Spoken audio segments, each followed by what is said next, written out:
Buenas tardes, bienvenidos. ¿Cómo estás, doctor?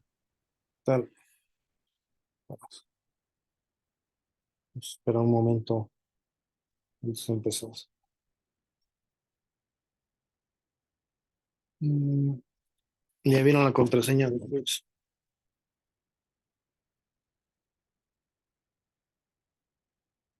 Sí, doctor. Doctor, tengo una pregunta. Vale, Yo tengo alguna falta, ¿no, verdad? ¿Sapien? Sí. Sapien, mm, el 20 de octubre tengo yo registrado una falta tuya. Ah, bueno, ok. Gracias. Sí, de nada. Los que están en amarillo en ese listado ya tienen dos faltas, sin haber contado el periodo intermedio del segundo examen parcial.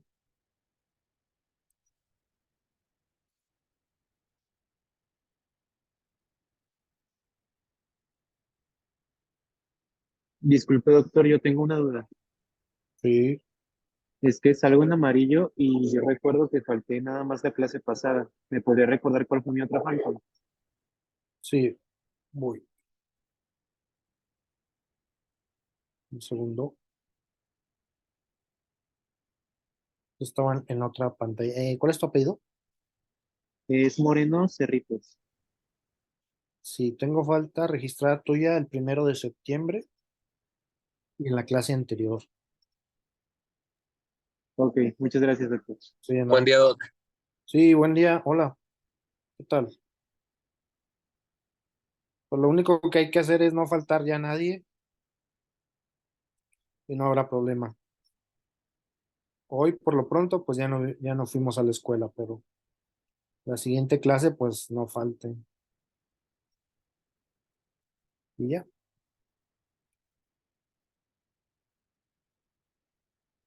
Bueno, ¿qué horas son? Faltan 2 minutos.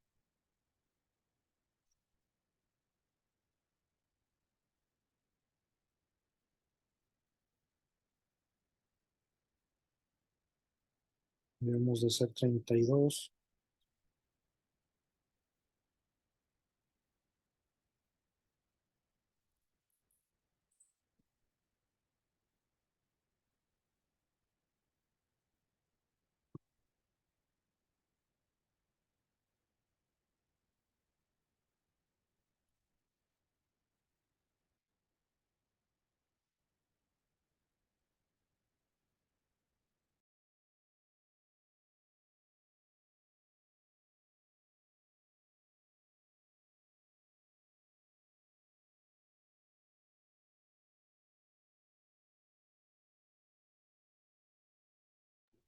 Está en el grupo de WhatsApp, Marco. ¿Sí tienes la mano ahí? WhatsApp.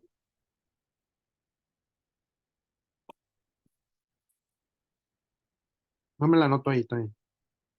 Un momentito.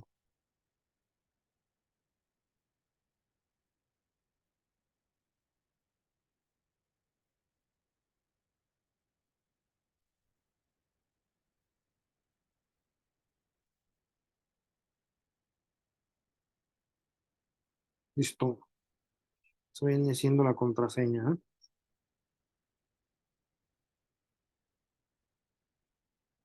Bueno,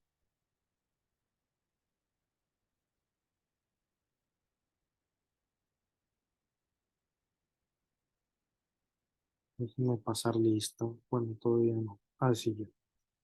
Bueno, vamos a pasar lista, estimados. Un segundo.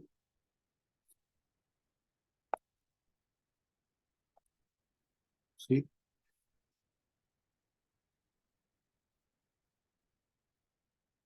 Vamos a-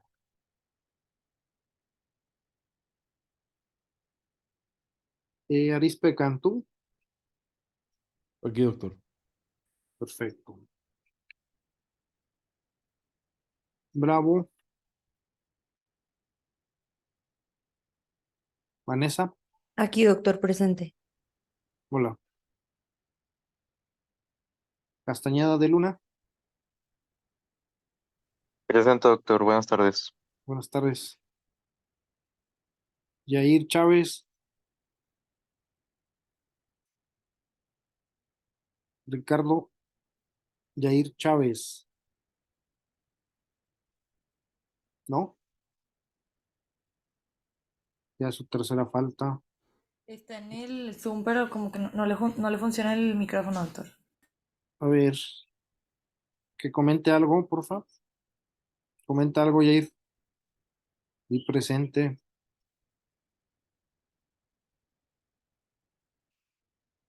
Doctor, Sí. Ah, ya te oí. Bueno, hola. sí. ¿Me escuchas? ¿Ya me escucha? Sí, Presente, doctor. sí, gracias. Gracias.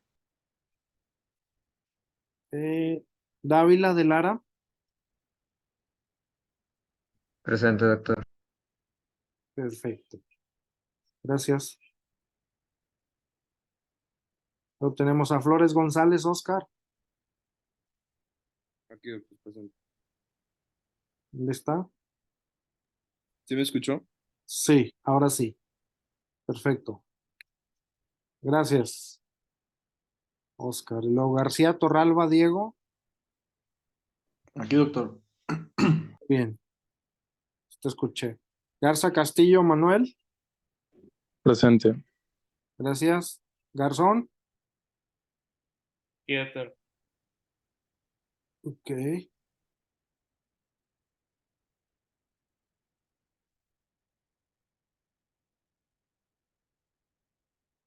José Javier Garzón. ¿Dónde está? Aquí, ¿no me Ah, ok. escuchó? Sí, ya. Ok. González Figueroa, Eric. Aquí, doctor. Gracias. González Tamés, Gabriela. Presente. Gracias. Guzmán, Jorge Guzmán. Aquí, doctor, buenas tardes. Ok. Buenas tardes. Hinojosa Capitán. Aquí, doctor, presente. Hola. López Jiménez, Jordi. Presente, doctor. Gracias. López Niño. Aquí, doctor. Hola. Ah, Martínez Villagrán, Beli. Sí, doctor. Sí, ok. Mata Maltos, Montserrat. Aquí estoy, doctor. Aquí soy. Ah, ok, Presente, presente. gracias, Estaba gracias. en el quiz, perdón. Sí, no, no me cuido. Montiel Lara, Ana Cristina. Presente, doctor. Buenas tardes. Buenas tardes. Morales Martínez, Presente, Brandon. doctor, buen día. Hola, gracias. Salvador Moreno. Presente, Salvador, doctor. Buenas tardes. buenas tardes. Aquí es que estaba en el quiz. Sí, está bien. Andrea Ortega. Andrea. Andrea Ortega. Sí. Aquí estoy. Déjeme me cambio el nombre del Zoom, doctor. Ah, ok, ya reconocí tu voz, como quiero. Eh, Ideberto Pérez. Aquí, doctor, buenas tardes. Buenas tardes. Quiñones Tamés, Jessica. Aquí, doctor. Gracias. Candy Lindsay Ramírez. Candy, ¿no está?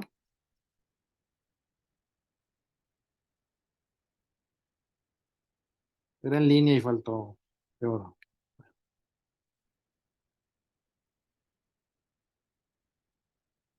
No había faltado. Jorge Reyes. Jorge Reyes. Aquí, doctor, buenas tardes. Buenas tardes. René Rivas. René Rivas. René Rivas Roche.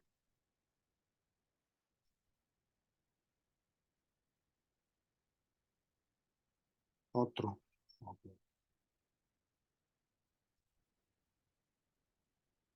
Raúl Torres. Y doctor. Gracias. Silvia Villaseñor.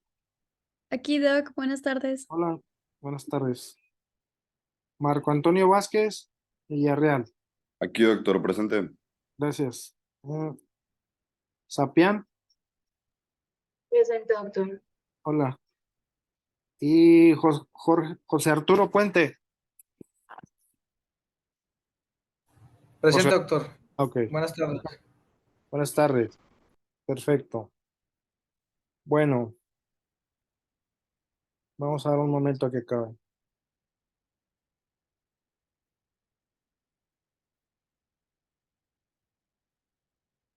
Fueron dos, 29.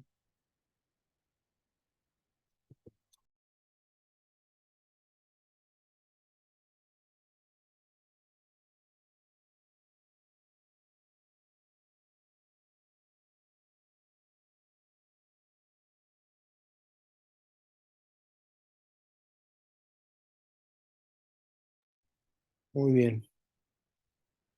Entonces nos quedaría una clase. No falta en la última clase y yo creo que todos tienen posibilidades de aprobar la materia. Y el último esfuerzo, la siguiente clase. ¿Sale? Sobre todo los que están en amarillo. Doctor, ¿la otra clase va a ser en línea o va a ser en convivio? Según lo que No, votaron. tenemos clase. Digo, a ver, ahí, mientras tenemos la clase, a ver qué hacemos. ¿Sale? Pero todavía no sé si vaya a ser en línea. Lo más probable es que vaya a ser presencial, para que estén preparados. Sí, es que preguntaba por la encuesta que que habían puesto que la mayoría en Ah, línea. sí, sí, sí. Pero como Ujú. ya fue en línea hoy, pues ya va a tener que ser presencial la siguiente, si Dios quiere. ¿Sale? Sí, Entonces, doctor, gracias. sí, les aviso en la semana, pero lo más probable es que sea presencial. ¿De acuerdo?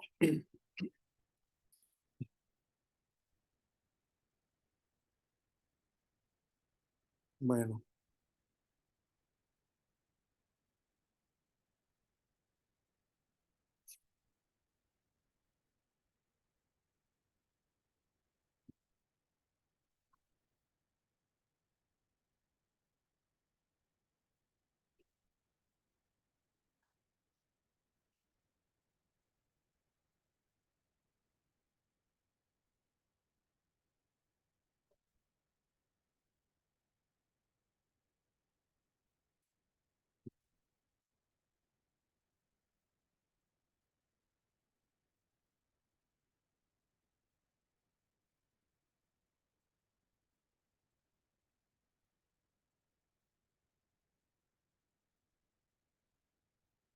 bien. El tema de hoy que vamos a manejar es fracturas de antebrazo, pero en niños, y fracturas de codo. Básicamente son fracturas frecuentes en el paciente pediátrico. Afortunadamente se acompañan poco de lesiones nerviosas.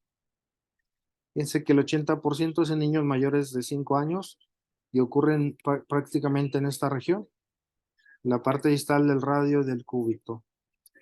Entonces, son bastante frecuentes, como se muestra aquí, ¿verdad? Como entre 66 y 14, 75-80% pertenecen a la región distal, como ya lo mencioné hace un momento. Los mecanismos de lesión pueden ser indirectos o directos. Pueden incluir un mecanismo de pronación o de supinación. Si observan aquí, pronación, cuando la fractura ocurre por un mecanismo de pronación, vamos a tener una angulación o un pico dorsal en el antebrazo. Es decir, el pico de la fractura se va a manifestar en la parte dorsal. Cuando sucede en supinación, la punta de la fractura va a suceder en la parte anterior volar o ventral. Y bueno, cuando son directos, obviamente son traumatismos directos. No olviden esto de dorsal y volar, porque sí es muy frecuente que se presente de esta manera. Obviamente, recuerden los signos clásicos de un síndrome comportamental que pudiera ocurrir, que ya los conocen: dolor desproporcionado, puede haber parestesias, palidez y finalmente ausencia de pulsos o parálisis. Parecias también. Puede haber dolor, edema, deformidad. Asimismo, puede comprometerse en ocasiones el túnel del carpo, comprometiendo el nervio mediano. Las radiologías que vamos a solicitar, las radiografías, pues van a ser API lateral. La descripción va a ser como ya siempre la conocemos: va a ser de acuerdo a si la fractura está angulada, rotada, acabalgada, si está en varo, en valgo, en antecurvatum o recurvatum, y también si está afectado el tercio medio, la diáfisis, la metáfisis, la epífisis. Como ya lo mencioné, también existe lo que ya sabemos o ya habíamos visto, la deformidad plástica, tallo verde, el torus o fracturas completas. La fractura de torus, que ya la hemos visto varias ocasiones cuando inició el curso. También tenemos las lesiones de la fisis, ¿verdad? Lesiones epifisarias. Por ejemplo, esta es una tipo 2. ¿Por qué es 2? Porque tiene un fragmento triangular que se llama de Thurston Holland. Obviamente, estas fracturas también pueden ser un poquito en su desplazamiento, pueden ser dorsales como esta, o anteriores, ventrales, como sucedía en el caso de los pacientes adultos, Barton y Coles. Recuerden que el tratamiento ortopédico en 2 de cada 3 casos puede ser una reducción casi perfecta.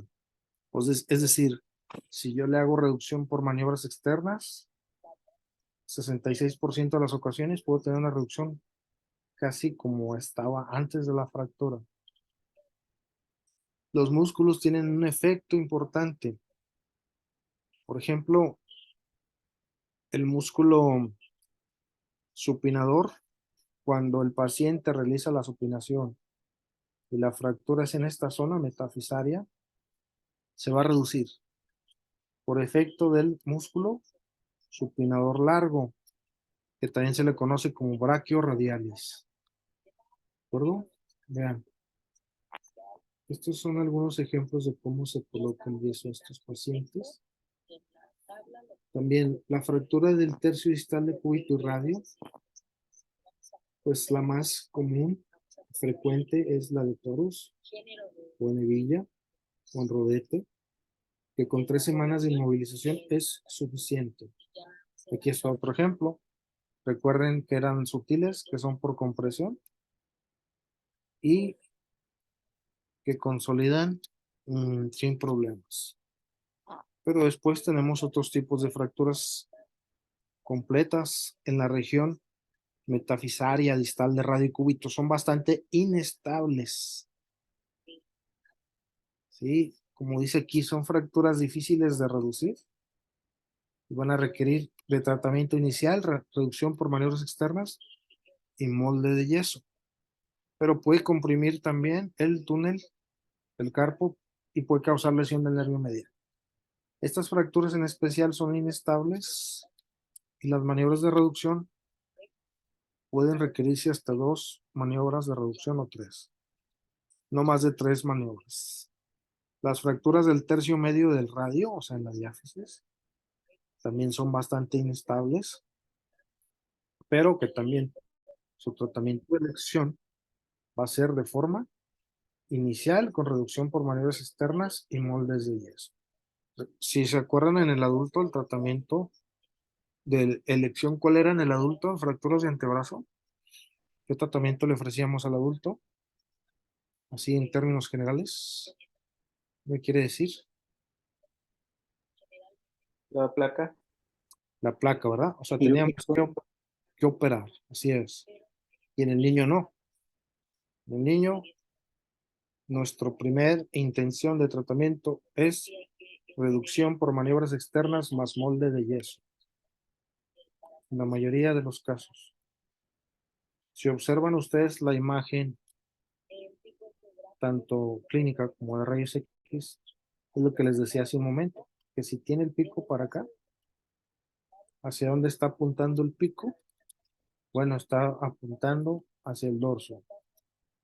Por lo tanto, esta es una fractura que ocurrió por un mecanismo de pronación.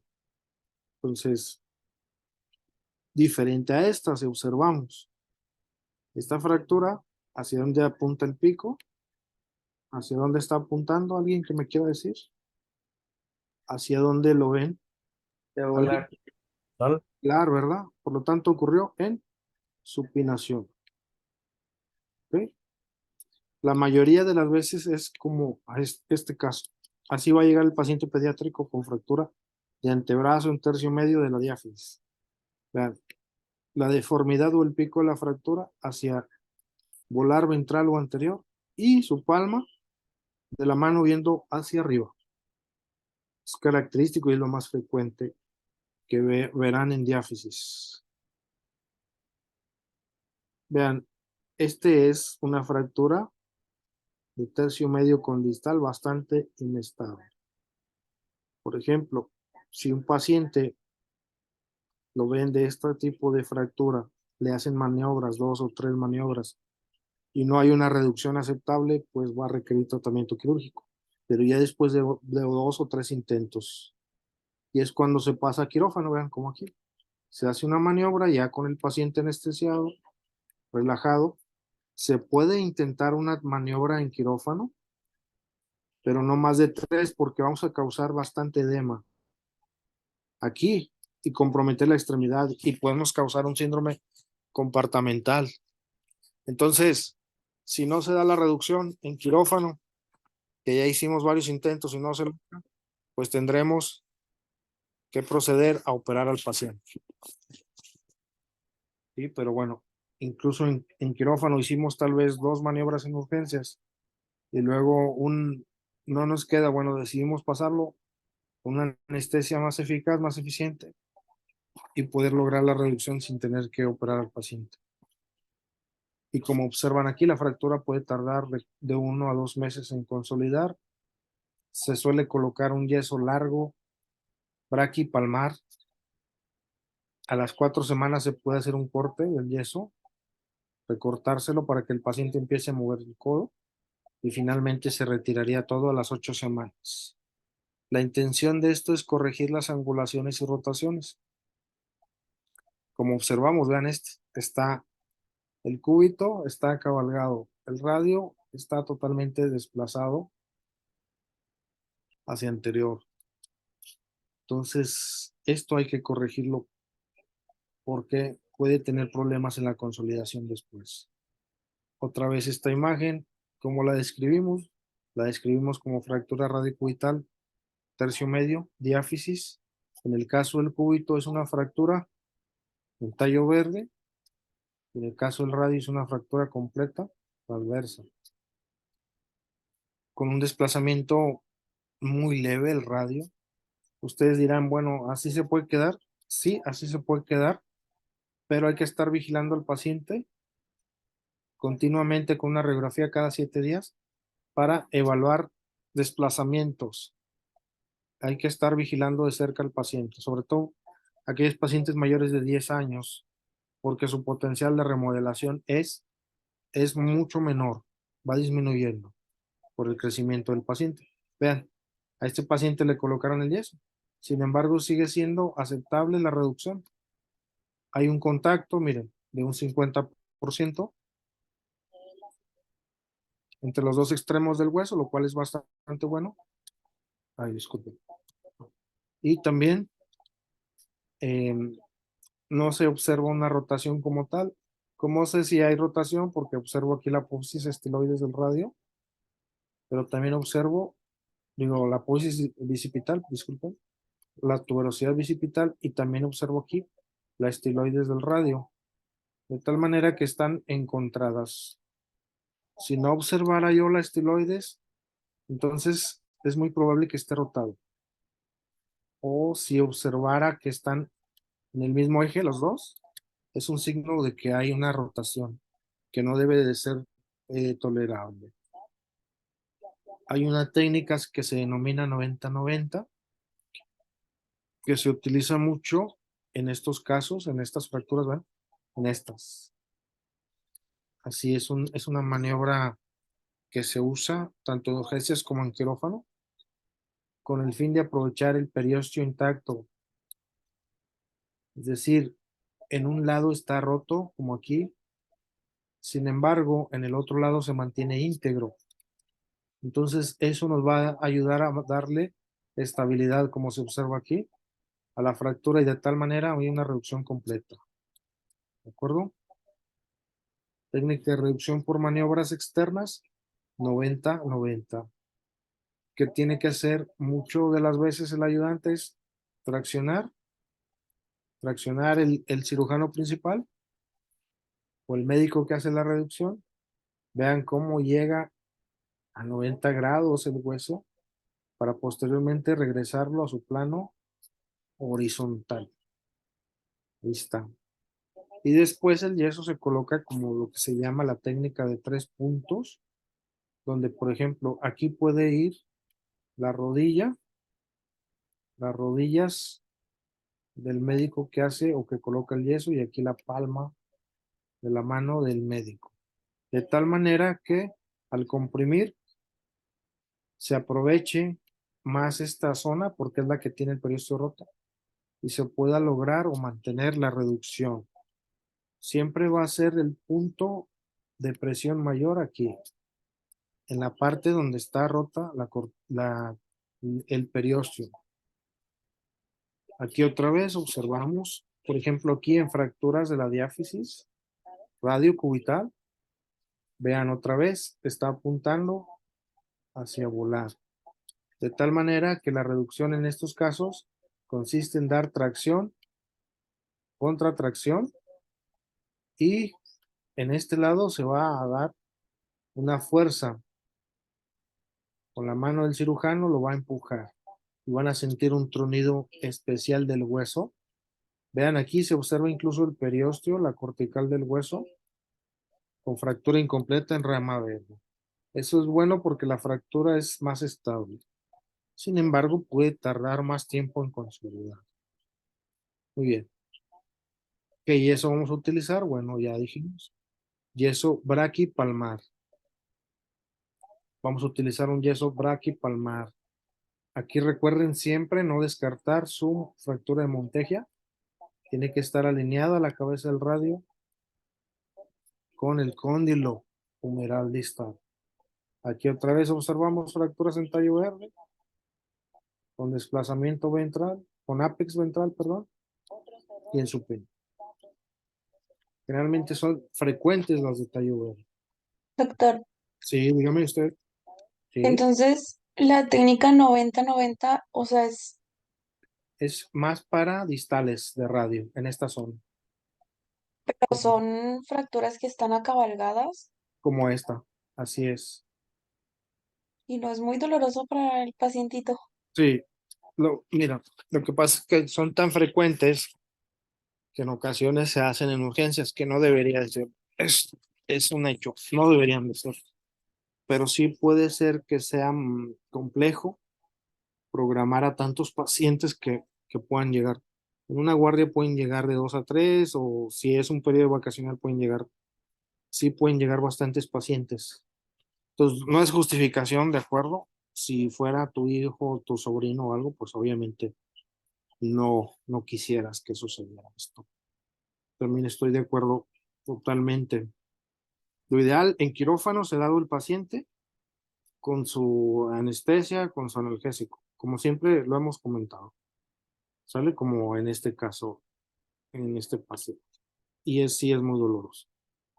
Pero afortunadamente cuando se da la reducción se les quita bastante el dolor. Bueno, aquí otra vez puede haber fracturas de un solo hueso, como se muestra aquí, sobre todo ya en pacientes adolescentes. Por ejemplo, un paciente adolescente de un peso alto, más de 50 kilos, 14 años, 15, tal vez ese paciente ya deba de ser tratado como adulto. ¿A qué me refiero? A que ya va a necesitar muy probablemente un tratamiento quirúrgico con placa. ¿Okay? Esto es lo que se llama la deformidad plástica, vean. ¿Por qué? Pues es muy obvio, ¿cierto? El hueso, en vez de hacerse como tallo verde o fracturarse completo, lo que hace es deformarse como si fuera un plástico, vean. Sobre todo en niños pequeños menores de 4 años. Entonces, como el hueso es bastante o tiene un módulo de elasticidad bastante alto, suele haber un patrón de fractura así. Aquí lo que tenemos que cuidar que la deformidad no sea mayor de 20 grados, porque si no, tenemos que hacer maniobras de reducción. ¿Qué maniobras de reducción se estilan en estos tipos de fracturas? Bueno, lo que se hace es colocar un fulcro. ¿Qué es un fulcro? Pues un bultito, puede ser una toalla así, y lo que vamos a hacer es con nuestras manos estar empujando los extremos del hueso, del huesito del paciente. Esto no es doloroso para ellos, suave, suave, suave, suave, y si llega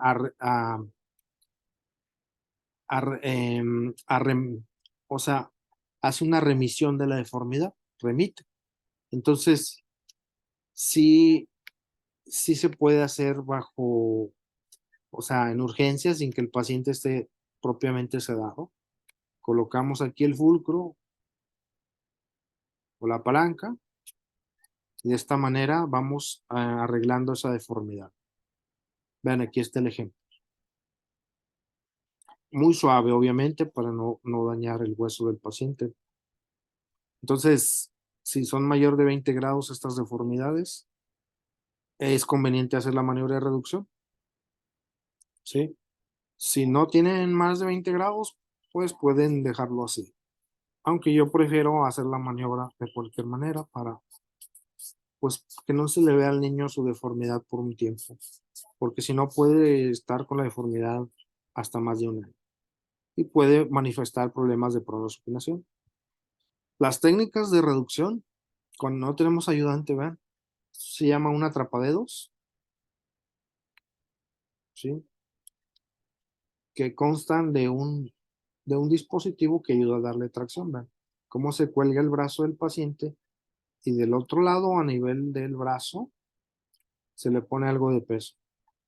¿Qué tipo de peso? Bueno, puede ser una botella de suero, una bolsa de suero, 1 litro, 2 litros, no sea tanta porque también podemos causar un daño en la piel del paciente o podemos causar un daño nervioso por la tracción. Esto es cuando no se tiene un ayudante y pues aplicamos la maniobra de reducción. Y después, así mismo, con la tracción mantenida, se aplica el molde de yeso. La pinza de azúcar o de Zucker casi no se utiliza tanto acá, aunque sí hay bastante edema, recuerden, cuando es un edema importante, podemos utilizar la pinza de azúcar y después colocar el molde de yeso cuando el edema baje un poco. Si lo colocamos con bastante edema, el yeso que puede causar es un síndrome compartamental. Vean aquí. Cuando el edema es importante, pues nos valemos de este método de inmovilización. Y vean también, podemos hacer la técnica de 3 puntos. Obviamente, entre más tejido blando exista entre el hueso y el molde de yeso, pues es más probable que se pueda presentar un desplazamiento.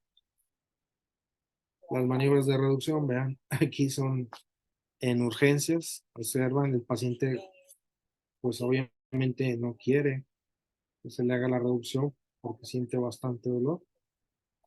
Bueno, las de diáfisis, créanme que son más rápidas de reducir que la 90-90 y suelen tener buenos resultados, pero sí el paciente puede sufrir bastante dolor.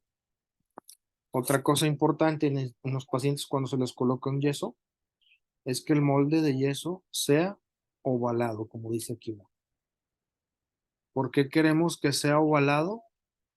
Pues por el hecho de que ambos huesos tienen la membrana interósea, comparten la inserción. Al yo colocarle un yeso ovalado, permito que se contraiga la membrana interósea y eso le va a dar más estabilidad a la fractura, sobre todo en el paciente pediátrico. Por eso es el motivo de utilizar un yeso ovalado. También esto es lo que les comenté hace un momento de la maniobra de 3 puntos. Normalmente se aplica donde está el sitio de periósteo roto.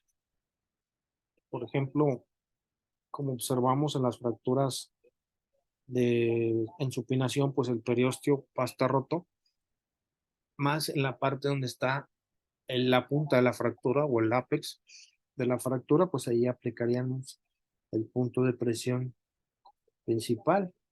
Y en las otras partes usaríamos pues las palancas, los fulcros, para permitir una que el yeso quede ovalado, se observa, y otra para que el espacio que queda entre el hueso y el yeso, es decir, entre la piel y el yeso, sea el menos posible grueso, porque entre más espacio exista entre la piel y el yeso puede haber un riesgo de desplazamiento posterior a que baje el edema de la fractura. ¿De acuerdo? Entonces, muchos recomiendan que no se incluya todo el dedo pulgar porque puede presentar el paciente un acortamiento. Realmente esto puede ser variable, debatible y hasta discutible. Pero sin embargo está descrito cuando se incluye, por ejemplo, hasta casi el pliegue interfalángico, puede complicarse con esto, con un acortamiento. Realmente hay debate todavía entre los ortopedistas. ¿Cómo se coloca el molde y eso? Bueno, aquí es importante, vean, que cuando existe una deformidad de una angulación, ¿sí? En un paciente que todavía tiene crecimiento, el crecimiento de la fisis distal del radio puede conseguir una corrección de 1 grado por cada mes, ¿sí? Hasta 10 a 12 al año. Fíjense cuando un paciente todavía puede crecer y cuando un paciente todavía tiene potencial de remodelación, eso significa. Recuerden que el radio distal, la parte de la fisis del radio distal crece o aporta un crecimiento de un 80% del total del crecimiento de ese hueso. Entonces, bastante alto. Por eso, a veces el niño, cuando hacemos tratamiento conservador, tiene buenos resultados al cabo de 1 año o 2 años. Vean, aquí está el paciente ya con su molde de yeso. Vean, se movió un poquito el hueso, en este caso el cúbito, pero no es de gran magnitud, lo cual puede verse que al cabo de 4 a 8 semanas va a haber un buen desarrollo o un buen callo óseo. Y como observan aquí, lo que les decía hace un momento, casi en este yeso no hay mucho espacio entre la piel y el yeso, se observa, lo cual es bueno porque eso asegura una mejor reducción por más tiempo. Eso se le llama índice del molde del yeso. Entonces, entre más espacio exista, más riesgo de desplazamiento. Entonces, eso es lo que se tiene que tomar en consideración. Y se mide así, casi todo el espacio así, en AP y en lateral.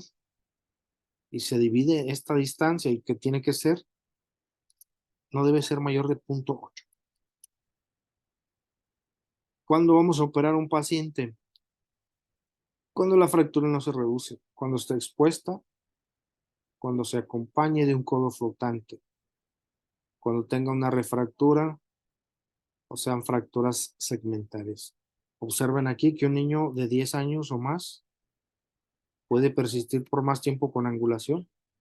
Entonces hay que valorar porque nos tiene que quedar la reducción. En estos niños de 10, 11, 12 años, una reducción casi al 100%, porque corremos riesgo primero que se desplace y segundo que no remodele. ¿Por qué? Porque son niños que pueden estar cerca del término del crecimiento. ¿Qué tratamientos quirúrgicos podemos utilizar con ellos en estas fracturas? Bueno, se pueden usar clavos flexibles o clavos rígidos. Los flexibles pueden ser de titanio o son de titanio. Y los rígidos, como el ejemplo de aquí, son clavos que ya hemos visto en las clases. Clavo de Kirchner. Se hace una herida pequeña aquí, se coloca el clavo. A veces no se puede hacer de manera percutánea. Entonces se hace una incisión acá y a visión directa se coloca un clavillo que va hacia la parte distal y luego se regresa hacia la proximal. Como observamos en las clases anteriores, en las fracturas de los metatarsianos. Si recuerdan en la clase anterior, esa técnica ¿sí? se llama el clavo retrógrado y es con RAFI o reducción abierta. Sin embargo, el clavillo de titanio flexible o el TENS sí se puede usar de manera percutánea porque es más flexible. Acá es lo que les decía, hacen una herida pequeña, distal, y se va introduciendo el TENS, así se llama, porque son clavos elásticos de titanio. Y sin tener que abrir el foco de fractura, puedo tener buenos resultados también. Entonces esas son las dos formas de tratar. Ya como les dije hace un momento, en un paciente más grande, mayor de 50 kilos, de un peso elevado, pues ya opto por usar placa.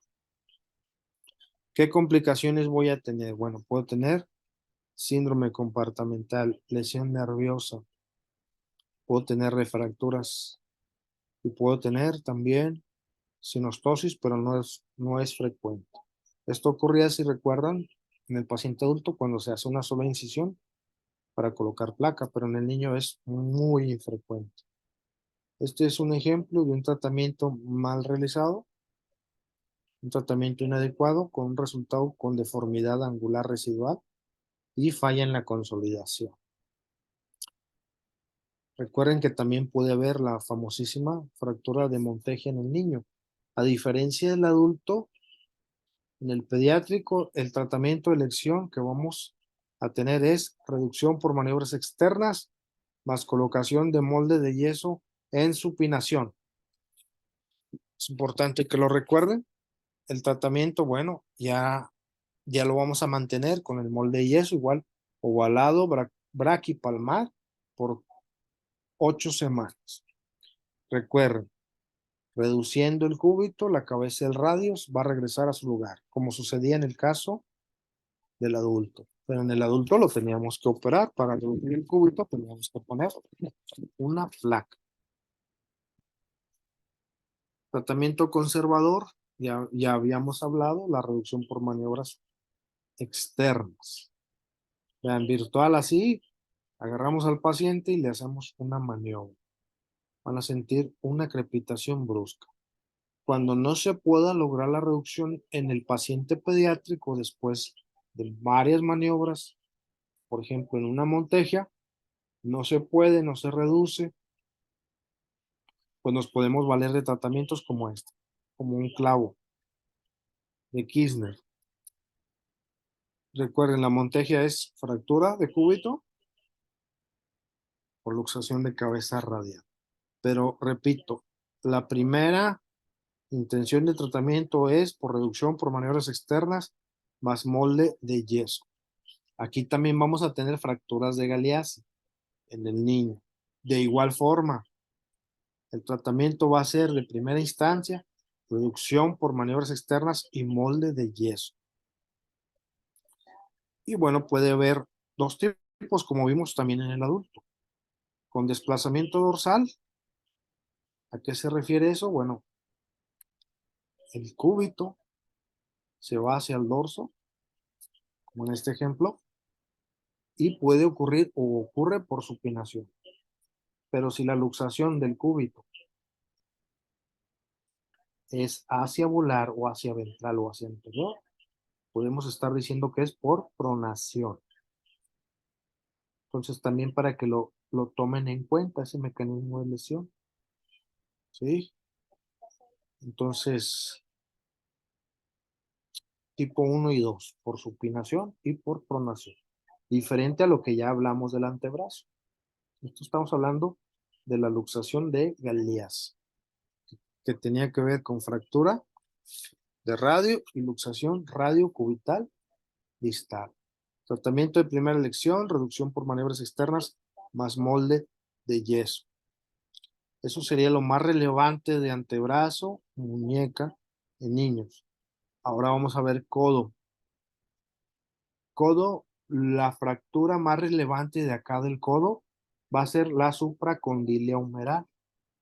recordando que el mecanismo de lesión es una caída, ¿sí? Pero cayendo sobre la palma del paciente y permitiendo un mecanismo de lesión indirecto a nivel del codo. Es decir, hay un brazo de palanca que se va a venir a reflejar al codo. Puede ser que el paciente caiga con su mano en supinación, con su mano en pronación, depende, y va a tener un desplazamiento. Si el desplazamiento es posteromedial, es que fue supinación. Si fue posterolateral, es que fue pronación. Entonces, va a depender. Lo más frecuente es que sea el desplazamiento posteromedial, como se observa aquí en la imagen. ¿A qué me refiero con desplazamiento posteromedial? Bueno, pues se va hacia el lado cubitado. ¿De acuerdo? ¿Cuál es cuál es la frecuencia de esta? Bueno, suele ser el 10%, pero pueden ser graves y dejar secuelas graves. Graves en cuanto a qué? A que pueden causar una lesión arterial y nerviosa. En el codo, la fractura más frecuente y la más relevante, como ya les mencioné, es la supracondilea humeral. Le siguen en frecuencia la epitróclea, el cóndilo y el cuello de radio. Si observan aquí, ¿qué fractura viene siendo esta? Bueno, ¿y hacia dónde está desplazada? Bueno, esta fractura es una supracondilia, tiene un desplazamiento hacia posterior o en extensión se llama. Entonces, para que lo tomen en cuenta. Desplazamiento posterior o en extensión. Esta es la más frecuente, 96%, 97% es la más frecuente. Después, en esta imagen tenemos una fractura del cuello, del radio, de la cabeza de radio. En esta imagen, ¿qué observo? Fractura. ¿De qué? De la epitróclea. Recordando, epitróclea medial, acá epicóndilo lateral. ¿Cómo me ubico? Por el radio, por lateral. Por el cúbito, por medial. Recuerden que la fractura epitróclea puede asociarse a luxación de codo, pero en niños mayores de 12 a 14 años, como se observa acá en esta imagen. ¿Vean? Aquí está la epitróclea fracturada y hay luxación de codo. ¿Hacia dónde se luxó el codo? ¿Quién me quiere decir? En esta imagen que acabo de señalar, ¿hacia dónde creen o hacia dónde consideran que se luxó el codo? ¿Mm? Posterior. Posterior, muy bien. Hacia posterior. Entonces, en un niño 12, 13, 14 años que presenta una luxación de codo, se debe de sospechar siempre una fractura de epitróclea o se asocia 50-60% de las ocasiones una fractura de epitróclea. Entonces tenemos que estar atentos y sospechar tanto la fractura como la luxación. Después, en esta imagen, tenemos una imagen en el lado lateral. ¿Por qué sé que es lateral? Por el radio y por el cóndilo. Aquí, por ejemplo, yo observo un trazo de fractura que viene desde fuera y termina en la articulación. Esta fractura se le conoce como fractura del cóndilo humeral lateral, pero el cóndilo humeral lateral se empieza a ver a partir del año de edad. Afortunadamente, estas fracturas son más frecuentes después de los 4 o 5 años de edad. Pero bueno, estas son las fracturas del codo en los niños. Empezando primero porque ¿Sí? ¿Quién habló? Bueno, les comentaba que el codo es importante porque puede quedar secuelas, pueden quedar deformidades estéticas, puede quedar rígido, puede haber desviaciones, puede haber lesión nerviosa y también puede haber degeneración articular. Ahora sí, hablando de supracondilias en el niño. Indirecto es el mecanismo de lesión más frecuente.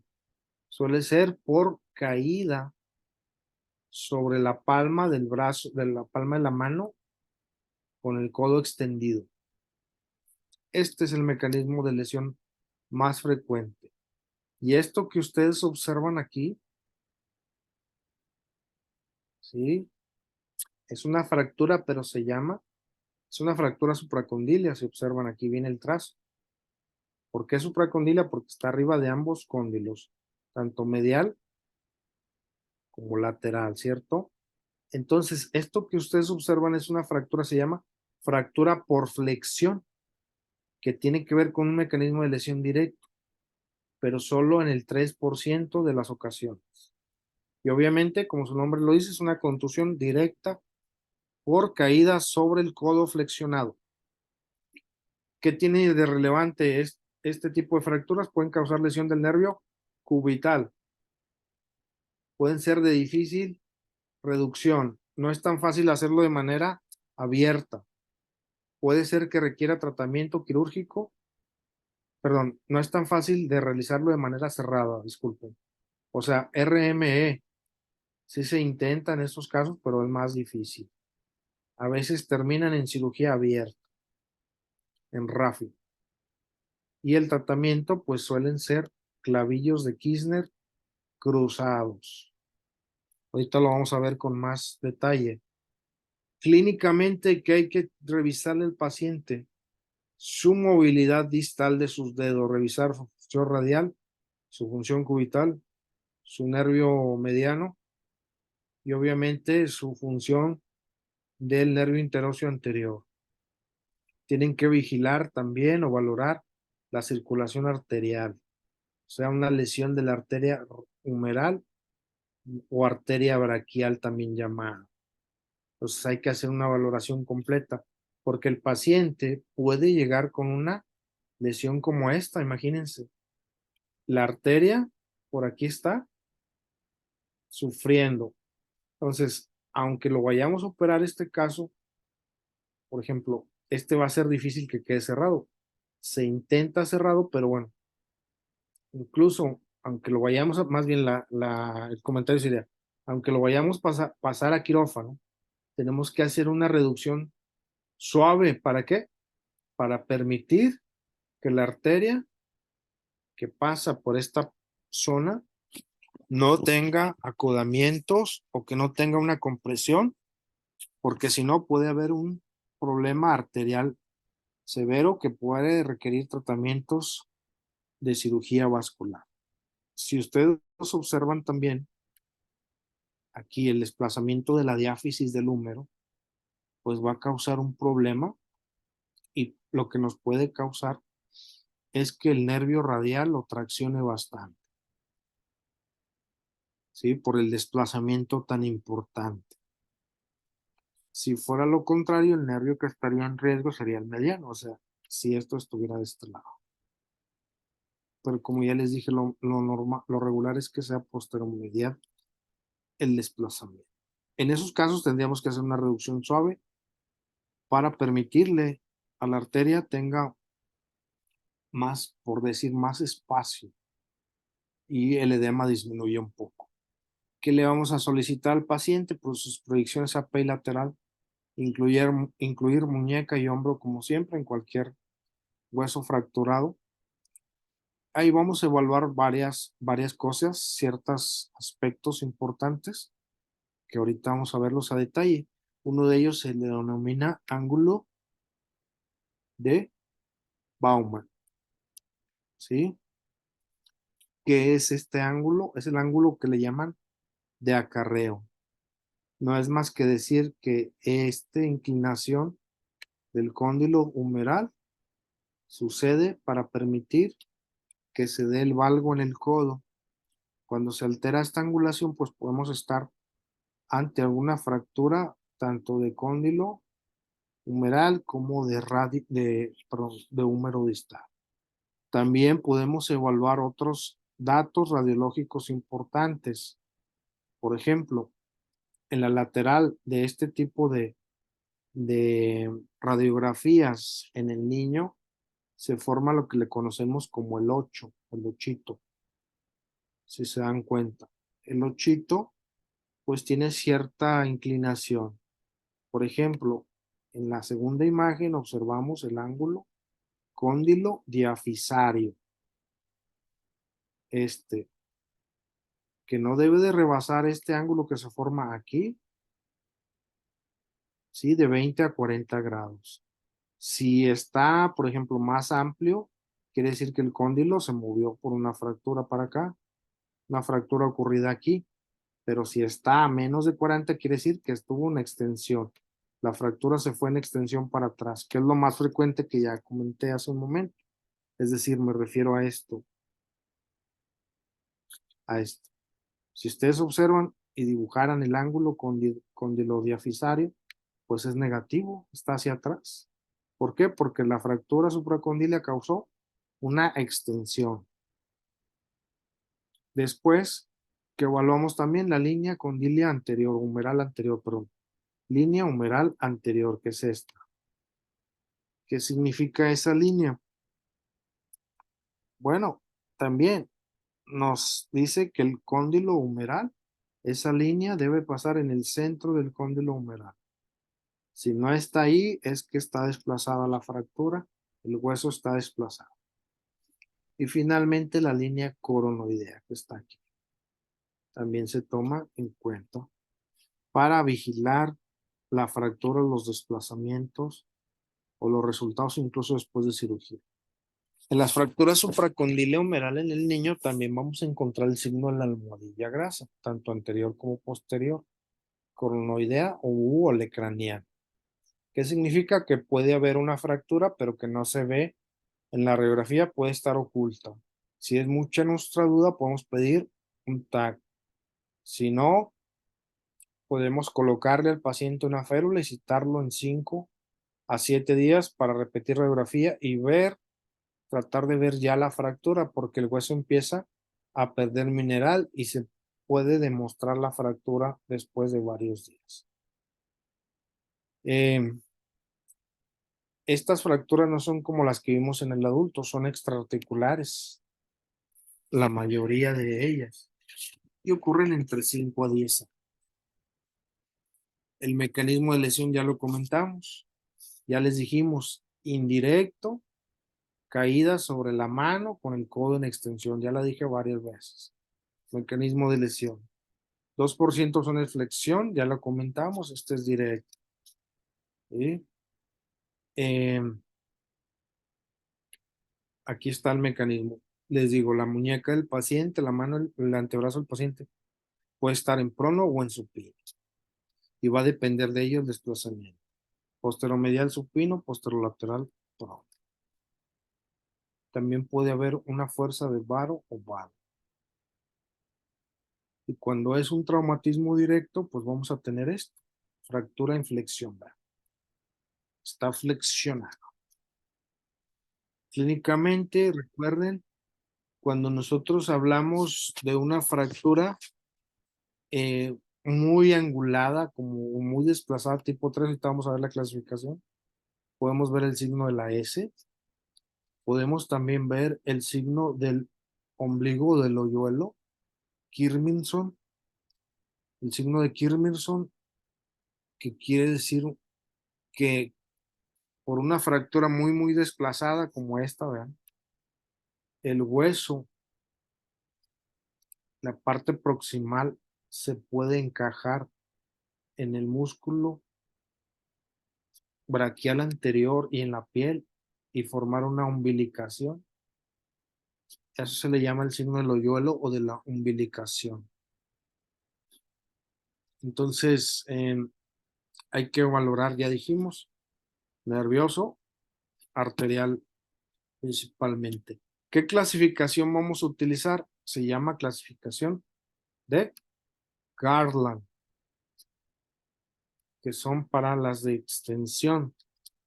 Las tipo 1, no desplazadas. ¿Qué quiere decir que no desplazadas?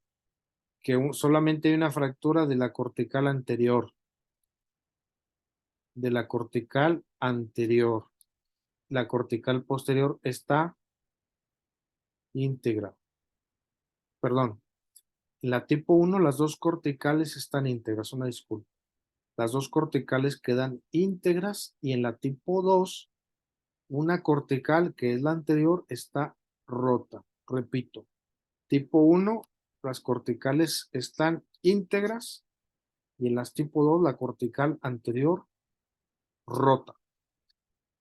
Por eso se va en extensión la fractura.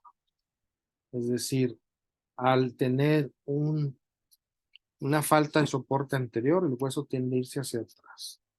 Y finalmente las tipo 3, que es cuando las dos corticales rotas y presentan los desplazamientos posteromediales o posterolaterales. Entonces, eso es como vamos a tomar en cuenta la clasificación de Garland. Otra vez las tipo 1, ahí está el ejemplo. Puede haber el signo de la almohadilla grasa y no detectarse la fractura en un inicio. Tipo 2, cortical anterior, rota. Siempre que veamos la cortical posterior intacta, es una tipo 2. Pero bueno, puede haber subtipos, una tipo 2B que se llama, que además tiene una rotación y puede tener una basculación. Así se dice cuando lo vemos en el plano coronal o AP, donde la parte distal puede estarse basculando hacia lateral o hacia medial. Y aquí por la tipo 3, que no es más que la pérdida de contacto completo y el desplazamiento total. Tratamiento de las fracturas supracondilias tipo 1 es conservador, con una férula de preferencia a 90 grados. No hay que tratar de flexionar tanto porque podemos causar que se comprima la arteria braquial o podemos también causar un problema nervioso, la lesión del cubital, pero principalmente evitar flexionar a más de 90 grados. Y por 3 semanas puede ser un tratamiento, un tiempo suficiente para causar o provocar que consolide el hueso. Las tipo 2 y 3, bueno, esas ya van a ser quirúrgicas, pero con reducción por maniobras externas de primera instancia. Pero se van a acompañar de colocación de clavillos como estos, de Kirchner.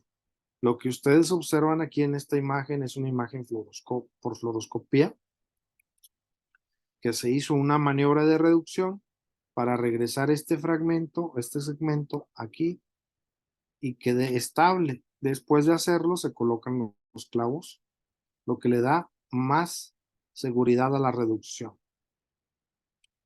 De manera cruzada es mejor. Vean aquí, esta es la técnica de reducción. Y bueno, ahí, por ejemplo, si ustedes observan, pues hay tracción contra tracción. Si hay rotaciones, se corrigen, se les da, ya sea si está rotada hacia lateral o hacia medial, se va a intentar la reducción. Si está extendida, pues se empuja para devolverla a su lugar.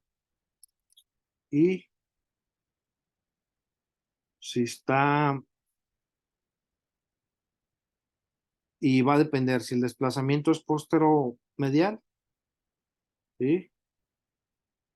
Vas a colocar la mano del paciente en pronación, como se observa aquí. Si es posterolateral, lo vas a colocar en supinación por la postura de la palma del paciente.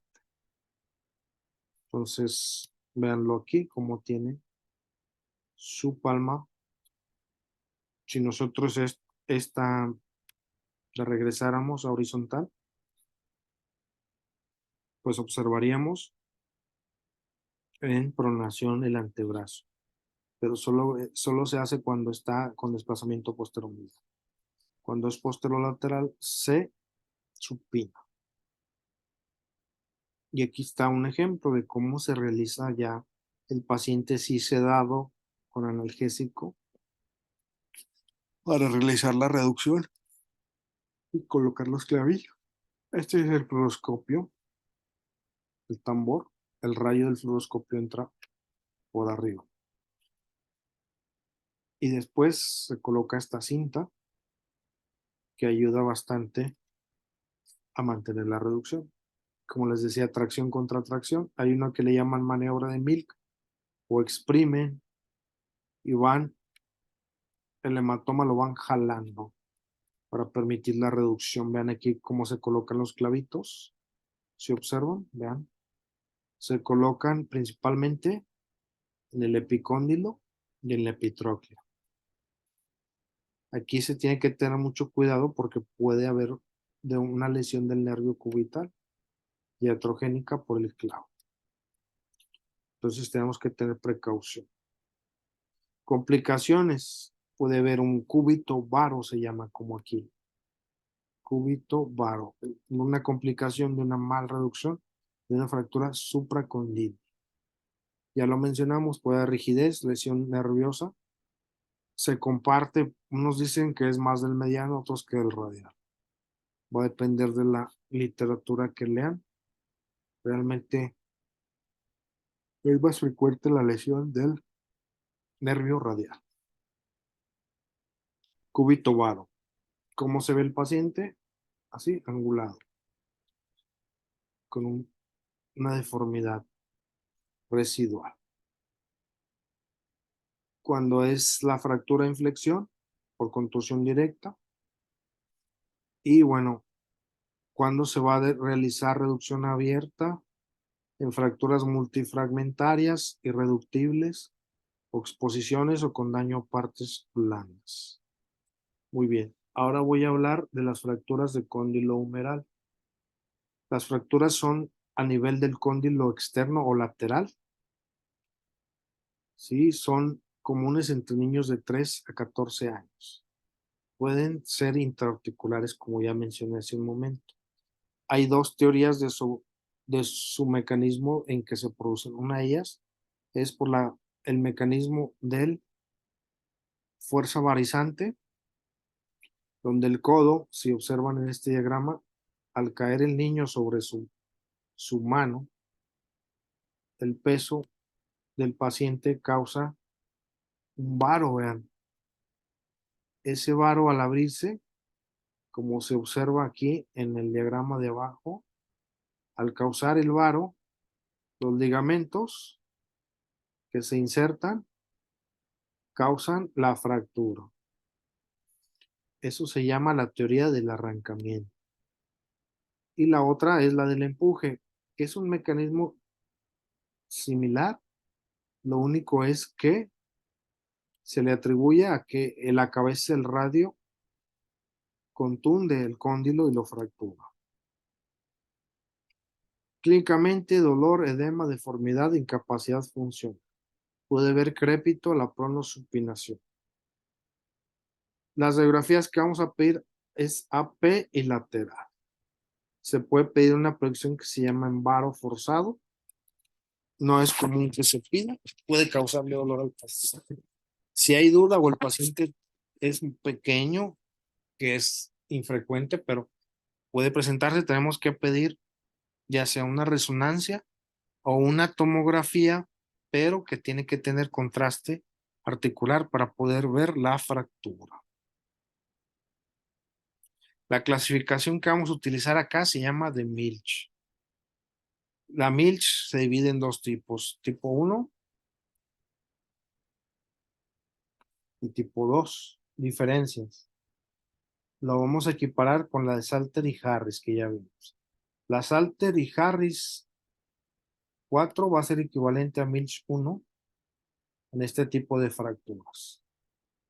Y la Mills 2, para que no tengan pierde, Mills 2, equivalente a Salter y Harris, 2. La 2 es tipo 2. Y bueno, ¿eso qué implica? Bueno, como bien saben, Salter y Harris incluye epífisis y metáfisis, ¿cierto? Y la Salter y Harris 2 solo incluye la metáfisis. Sin embargo, ambas pueden o tienen extensión intraarticular. Entonces, eso es para que lo tengan en cuenta. La que puede causar más daño es la Salter, la Mills 1. ¿Por qué? Porque fractura el cóndilo, prácticamente lo daña. Puede dejar secuelas. Y la Mills 2 lo que tiene es que es más inestable. Tiende a desplazarse más, por lo tanto, puede requerir de tratamiento quirúrgico de manera más frecuente. Hay otra clasificación que se llama de Jacob. Esta solamente te dice no desplazada, desplazada moderada o totalmente desplazada y rotada. Tratamiento, fíjense. Solamente las tipo 1 que no tengan desplazamiento mayor de 2 milímetros va a ser conservador con férula y cabestrillo. ¿Sí? Tratamiento, inmovilización con cabestrillo o férula posterior. Pero solo las que no tengan más de 2 milímetros de desplazamiento. Y aquí está un diagrama. Este diagrama solamente nos dice que cuando tienes menos de 2 milímetros, es muy probable que la fractura no haya llegado a la articulación y por lo tanto se puede tratar de manera conservadora. Pero cuando es grande ya la brecha o el espacio que hay de 3 milímetros o más, muy probable se haya ido la fractura a la articulación del codo y muy probable que requiera tratamiento quirúrgico. Las tipo 2 de Mills ya podemos tener subluxación de la epífisis, inestabilidad y por lo tanto van a requerir reducción abierta anatómica y clavillos. ¿Por qué requiere reducción anatómica? Porque les dije hace un momento que es fractura intraarticular y todas las fracturas intraarticulares requieren reducción anatómica. Aquí están algunos ejemplos. Vean, si ustedes observan esta imagen, la línea de fractura atraviesa el cóndilo, por lo tanto es una tipo Mills. ¿Qué tipo de Mills viene siendo, estimados? Antes de que se me duerman. Uno. Tipo 1, 1. ¿no? Es correcto. Muy bien. Es tipo 1. Entonces, para que lo tomen en cuenta. Y bueno, se hace la herida, se abre aquí una herida pequeña y se colocan los clavos. Normalmente van uno al lado del otro en forma paralela. Las tipo 3, si ya tomamos en cuenta la de Jacob, que están totalmente desplazadas, vean aquí. Tipo 3, dijimos que Jacob, totalmente desplazada, rotada, angular y todo lo que quieran. Esto está bien alejado de su lugar. Se tiene con más razón que abrir para acomodar ese fragmento.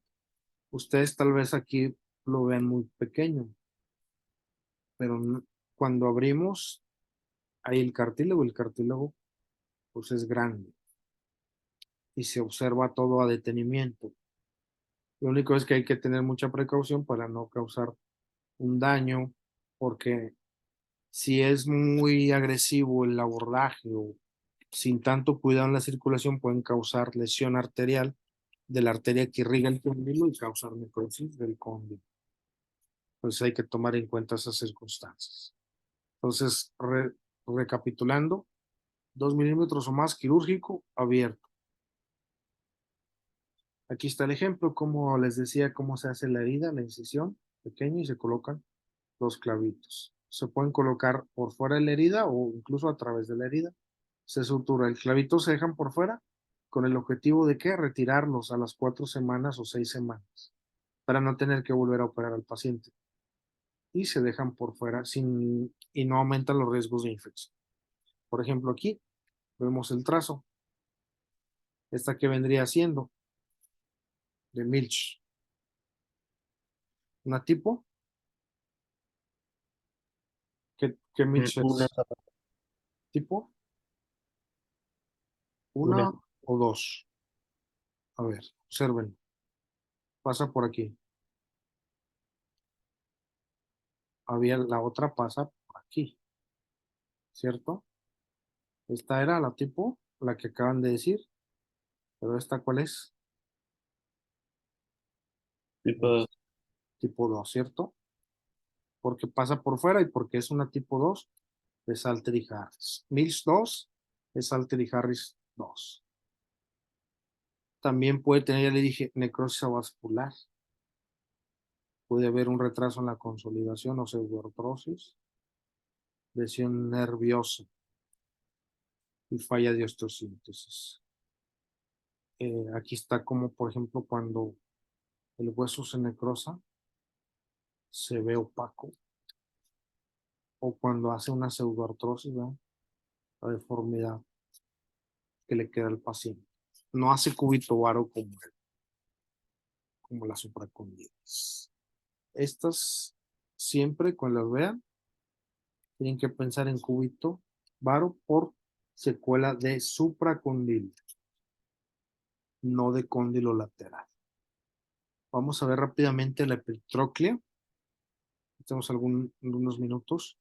La fractura de epitróclea son frecuentes, se asocian a luxación de codo, pueden ser intraarticulares, el fragmento fracturado, y puede estar bloqueada la pronosupinación. ¿Cómo ocurre esto? Caídas sobre el codo en extensión y valgo, contrario a lo que vimos en cóndilo. Codo en extensión y varo. Recuerden, acá es codo en valgo extendido. Cuando la lesión es por codo flexionado y trauma directo, es como se muestra en este diagrama. Así. Okay. La clasificación de bueno, aquí hablé un poco de la epitróclea. Acá no estoy diciendo fractura de epitróclea, sino es fractura de cóndilo medial, que se divide en tipo 1, 2 y 3.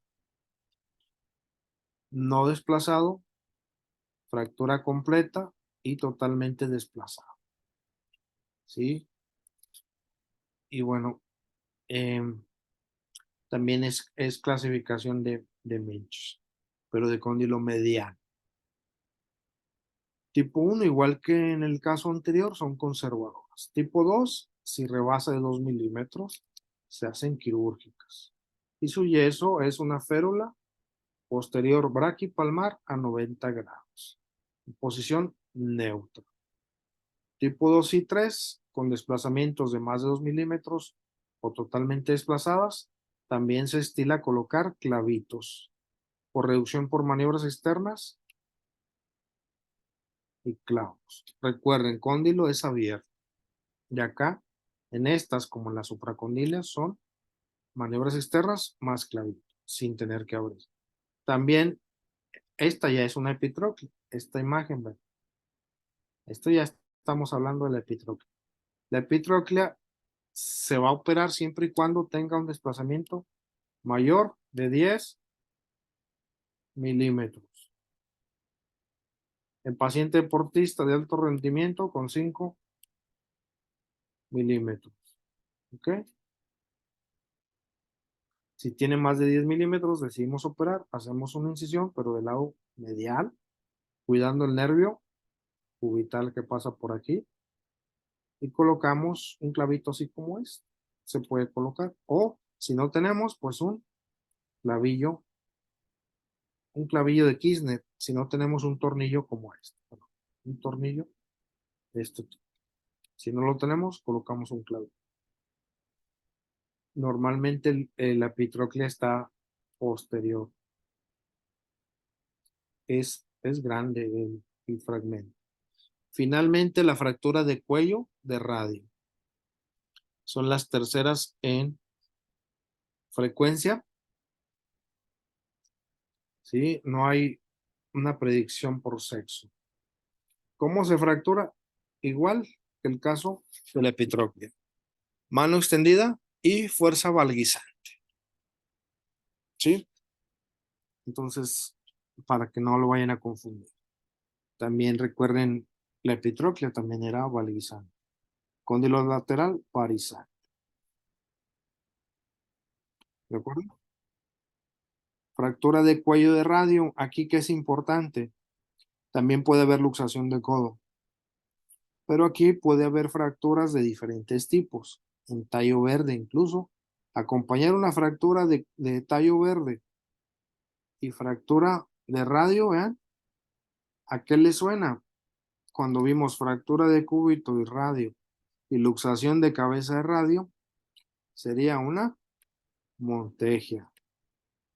Como vimos en el adulto, también acá hay montegias, pero son montegias variantes de montegia.